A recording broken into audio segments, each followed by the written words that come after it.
इस पीसी में जो हमारा था, यह कार्ड ख़राब था और उसके अलावा इसका मॉसफेट जो था वो फट चुका था। दिखाते हैं अभी, इस टाइप का फटा हुआ था। तो यह जो हमारा आईसी था यह डैमेज हो गया था हमारा बुरी तरह से, फ्रेश है। और उसके साथ साथ यहाँ पे क्या होता है कि हमारा जो यह रेजिस्टेंस होता है, यह वाला रेजिस्टेंस डैमेज हुआ था।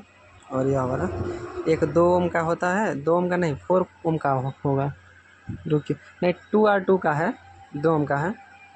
और यहाँ पे जो था हमारा 15 ओम का रेजिस्टेंस था जो कि डैमेज हो गया था इसमें।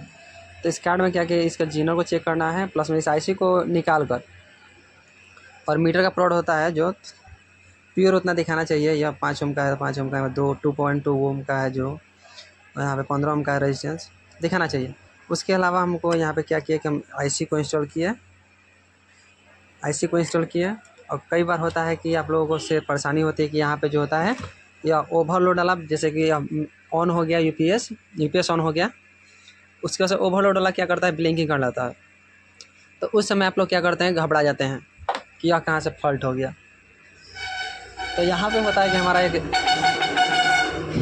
यह जो माइक्रो कंट्रोलर है, इसको क्या कराया जाता है, चेंज कराया जाता है। 12 वोल्ट जो है चेंज कराया जाता है। जैसे ही यह यूपीएस ऑन किया जाता है हम लोग का, तो यहाँ पे जो हमारा एसी जो होता है फ्रीक्वेंसी बनने लगता है इस तरह से, फ्रीक्वेंसी बन लगता है। अब इन दौरान क्या होता है कि हमारा जो अब यह दोनों आपस में लड़ रहा है, इस दौरान क्या होता है, हमारा एसी जो करंट होता है 50 साइकिल का, यहाँ पे ही जनरेट हो जाता है हमारा। जब यह एसी करंट जब जनरेट हो जाएगा तो क्या होगा, ट्रांसफार्मर में हमको एसी ही ना देना होता है, यहाँ पे एसी ही देना होता है। 50 साइकिल का इधर एसी हो गया तो आउटपुट क्या होगा, हमारा 50 साइकिल का आउटपुट ही हो गया हमारा। तो यहाँ पे क्या होता है, कुछ सेकंड के लिए जब इसको यूपीएस को ऑन किया जाता है, कुछ सेकंड के लिए क्या होता है कि आईसी जो होता है यहाँ ऑन होता है। तो यहाँ पे जो होता है एसी वोल्टेज जो होता है हमारा बनने लगता है, कुछ सेकंड के लिए बन जाता है। उसके बाद क्या होता है कि अब जब यह एसी वोल्टेज बन जाता है तो यह जो होता है माइक्रो कंट्रोलर क्या होता है, यहाँ पे हमारा 10 वोल्ट ढूंढने लगता है। और यह 10 वोल्ट नहीं मिलता है तो इसको पता चलता है कि फॉल्ट है, इसीलिए ओवरलोड का जो होता है सिंबल सेंस दिखाने लगता है। क्योंकि यहाँ पर जो 10 वोल्ट बनता है, 11 वोल्ट, वो वही सेंस करता है कि हाँ, अगर ये 10 वोल्ट ड्रॉप करेगा तो या तो ओवरलोड मतलब बहुत ज़्यादा जो है कि हमारा लोड इस ट्रांसफार्मर पर दिया जा रहा है, तभी यहाँ पे वोल्टेज ड्रॉप कर रहा है। तो यही जो होता है ओवरलोड को सेंस करता है। तो यहाँ पे हम दिखाते हैं आप लोगों को किस तरह से आप लोग चेक करना है। यहाँ पे हम आईसी को इंस्टॉल कर दिए हैं, सब कुछ कर दिए हैं। यहाँ पे एक एक मॉसफेट को हम डालकर चेक किए थे, तो इसी प्रकार है, एक एक मॉसफेट को डालकर यहाँ पे चेक कीजिएगा। तो यहाँ पे हम पॉजिटिव और निगेटिव सप्लाई इनपुट देते हैं। यहाँ पे हमारा निगेटिव सप्लाई हो गया, यहाँ पे हमारा पॉजिटिव सप्लाई हो गया। हटाकर फिर से देते हैं इनपुट, पूरा बल्ब ब्लिंक किया। और हम यहाँ पे क्या करेंगे, ये जो मीटर है यहाँ पे देखिएगा आप लोग, फ्रॉड हो गया हमारा। यहाँ पे देखिए कोई सप्लाई नहीं बन रहा है, इधर ओवरलोड का बंद कर दिए। अब यूपीएस हम ऑन करेंगे, इस तरह से ऑन किए। वहाँ पे देखिए एसी जो है 4 वोल्ट बना, और उसके बाद जब इधर ओवरलोड में इधर गया ओवरलोड में तो वो एसी हमारा बंद हो गया। फिर से एक बार टेस्ट करते हैं, 4 वोल्ट बनने लगा एसी, लेकिन इधर क्या हो गया, ओवरलोड में चला गया, प्रोटेक्शन में चला गया समझ लीजिए। फिर इसको क्या करना है, मीटर का जो प्रोड है, जो प्लस से ऊपर रखे थे उसको उधर रखना है और इसको इधर रखना है। तब भी एसी बनना चाहिए, डीसी नहीं बनना चाहिए। डीसी बनता है तो ये हमारा ड्राइव सेक्शन जो है, ड्राइव आईसी है, वह प्रॉपर वोल्टेज नहीं दे रहा है। फिर से ऑन करते हैं, फिर से 4.34 वोल्टेज बना सप्लाई, वो भी तो डीसी नहीं बना। उसके साइड में देखिए एसी दिखा रहा है सप्लाई, हमारा एसी दिखाई दे रहा है छोटा सा एसी वोल्टेज। तो हमारा परफेक्ट पीसीबी हो गया है। तो हम क्या करेंगे, यहाँ पे मॉसफेट जो होगा उसको हम 4 मॉसफेट और इंस्टॉल करेंगे, और उसके बाद से हम इसको टेस्ट करेंगे, कसेंगे। उसके बाद से जो होगा वो देखते हैं रिस्पांस क्या देता है या पीसीबी हमारा। सबसे पहले वो क्या करना है, यहाँ पे जो कंडेंसर होता है इसको डिस्चार्ज करना होता है, क्योंकि कई बार होता है कि आप गेट वाला टर्मिनल जो होता है आपस में टच होता है तो ख़राब रहता है। अब पहले इस कैपेसिटर को डिस्चार्ज करना होता है हम लोग को।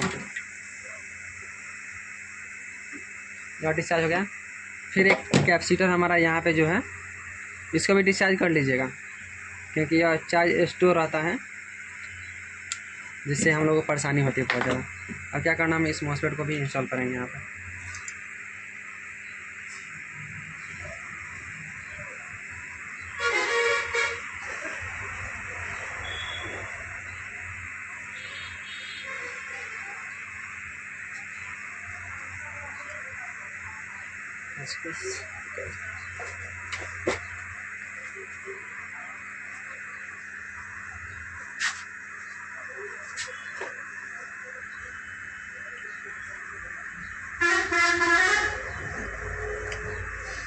कुछ कंडीशन में क्या होता है कि हमको यह कंट्रोलर चेंज करना होता है, तो ये कार्ड मंगा लीजिएगा आप लोगों को। बेहतर तरीके से आप लोगों को रिपेयरिंग करना है या फिर बनाना है कि हाँ कोई भी सेट हो कि जो हमसे मतलब वापस ना होकर जाए, तो उस कंडीशन में क्या करना होता है कि इस कार्ड को चेंज कर देते हैं, आपका प्रॉपर हो जाएगा। दोनों कार्ड को, या नया कार्ड मंगा दीजिए या हमारा नया कार्ड। तो हम तो हैं कि रिपेयरिंग करते हैं उतना हद तक, तो हम सिर्फ आईसी को चेंज करके भी हम बना लेते हैं, लेकिन आप लोग से नहीं होता है तो यह कार्ड चेंज कर दीजिए और वो वाला दोनों।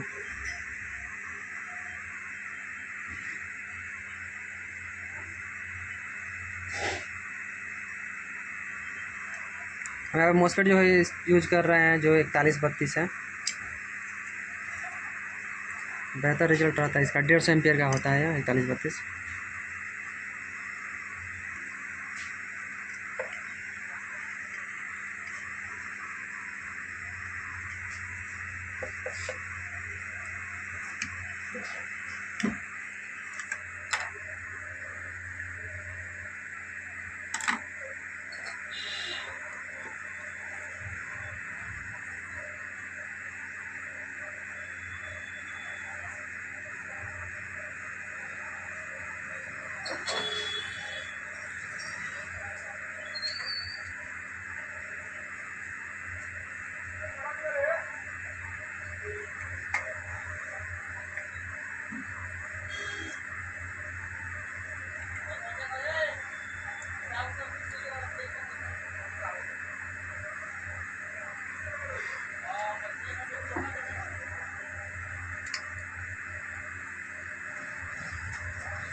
कई बार होता है कि हम यहाँ ड्राइव सेक्शन जो है इसको डालते हैं, फिर भी नहीं होता है, तो यहाँ पे जो होता है 1.5 वोल्ट बनना चाहिए हमारा। पिन दिखा देते हैं आप लोगों को,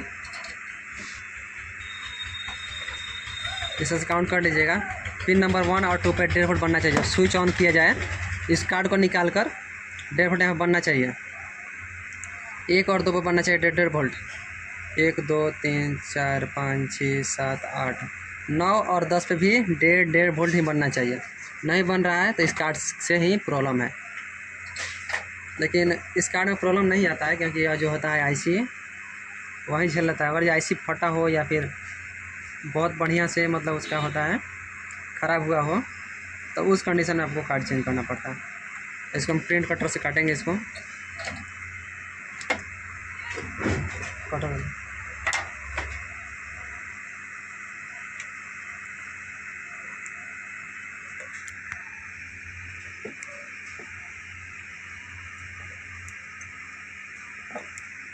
कैपेसिटर चाहे ना हो, नहीं तो बर्बाद हो जाता हम लोग का। क्योंकि इसका जो कैपेसिटर होता है जो 12 वोल्ट होता है डायरेक्ट इसमें घुस जाएगा, तो इसीलिए कैपेसिटर को डिस्चार्ज करना ज़रूरी होता है। बहुत लोग नहीं करते हैं, कई बार होता है कि डिस्चार्ज अपने से हो जाता है, जिसकी वजह से नुकसान नहीं झेलना पड़ता है। अगर डिस्चार्ज नहीं होगा तो हमको नुकसान झेलना पड़ता है। इसीलिए इस कंडेंसर को और इस कंडेंसर को डिस्चार्ज कर लीजिएगा हमेशा, आपके लिए फ़ायदेमंद रहेगा।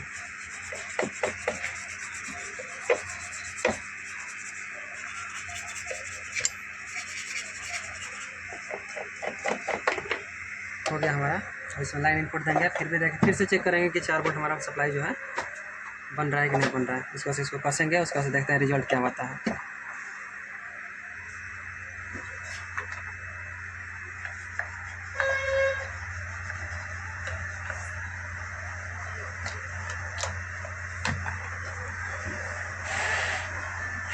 बस छिलर सूख जाए।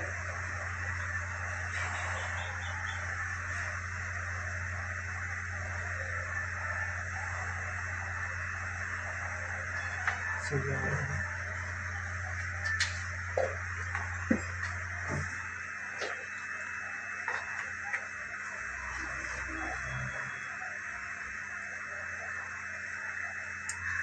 लाइन इनपुट देते गया है, यहाँ पे एससीएम चेक करते हैं सप्लाई,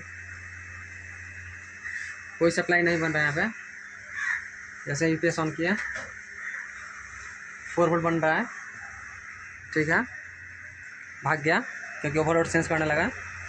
क्योंकि इसको यहाँ पे 10 वोल्ट हमारा सप्लाई नहीं मिल रहा है, इसीलिए वो वैसे कर रहा है। यहाँ पर भी 4 वोल्ट बन रहा है। अब इसको हम क्या करेंगे, कस देंगे। इसको हटाएंगे हम।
जैसे बताएं उसी तरह से आपको चेक करना है।